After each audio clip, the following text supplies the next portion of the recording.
మన నోటి ద్వారా కెమెరా పంపించేసి కడుపులోకి డైరెక్ట్ మన కడుపు ఎలా ఉందో చూడడమే.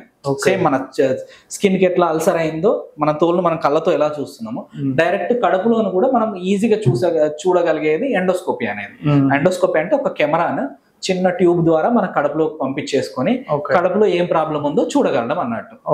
ఎవరికి ఎండోస్కోపీ అంటే ఇప్పుడు ఆ కెమెరా చూపిస్తారు సార్ లోపల ఏమేమి ప్రాబ్లం ఉంది అనేది చూపిస్తారు. ఒకవేళ ప్రాబ్లం ఉందంటే ఎండోస్కోప్ తో ఏమన్నా సాల్వ్ చేయొచ్చు. మనకి ఇప్పుడు ఎండోస్కోపీ అనేది ఓన్లీ గ్యాస్ పేషెంట్స్ కే కాదు. ఇక్కడ ఏమొచ్చిందంటే మిస్టేక్, ఎవరన్నా ఎండోస్కోప్ అంటే దేనికోసం అనుకుంటున్నారు, నాకు అసిడిటీ ఉంది దానికోసం ఎండోస్కోప్, అది కాదు. నేను అదే అనుకుంటున్నా. ఎవరైనా అనేది అదే అన్నట్టు. మెయిన్ గా ఏంటంటే ఎండోస్కోపీ ఫస్ట్ ఎవరికి చేయాలనేది ఇంపార్టెంట్. ఒకటి ఎవరికి పడితే వాళ్ళు చేయకూడదు, అందరికి చేయాల్సిన అవసరం లేదు. ఎవరికైనా కానీ గ్యాస్ట్రిక్ ట్రబుల్ సమస్య మినిమం ఒక 1 month అని ఉండాలి.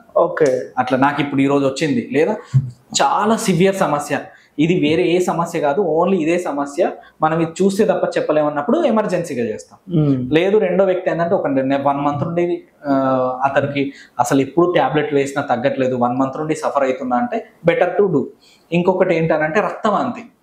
మన ఒక పేషెంట్ రక్తవాంతి అయింది అనుకోండి కడుపులో, మనకి ఎక్కడ ప్రాబ్లం ఉందో ఎలా తెలిస్తే తెలియదు. డైరెక్ట్ ఎండోస్కోపీ చేయొచ్చు. ఎండోస్కోపీతో ఏంటంటే లోపల డైరెక్ట్ ఇన్స్ట్రుమెంట్లతో అక్కడ బ్లడ్ ఆగడానికి ఇంజెక్షన్స్ ఇవ్వచ్చు, లేదా కుట్లు బ్యాండింగ్ అంటారు అన్నట్టు, అటువంటిది వేయచ్చు అన్నట్టు. సో అండ్ ఇది థెరప్యూటిక్ మనకు ఉంటుంది. ఆ డయాగ్నోస్టిక్ అని అంటే సేమ్ మనం అల్సర్ ఉన్న పేషెంట్ చేయడం డయాగ్నోస్టిక్. లేదా స్టమక్ లో ఇప్పుడు రక్తవాంతి అయిందంటే చాలా కారణం ఉంటుంది, క్యాన్సర్ కూడా కావచ్చు కడుపులో. మనం ఎండోస్కోప్ చేసి అందులో బ్లీడింగ్ ఆగడానికి ఇంజెక్షన్స్ ఇచ్చి అది ఏ రకమైన క్యాన్సర్ అందులోని శాంపిల్స్ కూడా తీసి మన టెస్ట్ పంపచ్చు, అప్పుడే డయాగ్నోసిస్ వస్తుంది అన్నట్టు.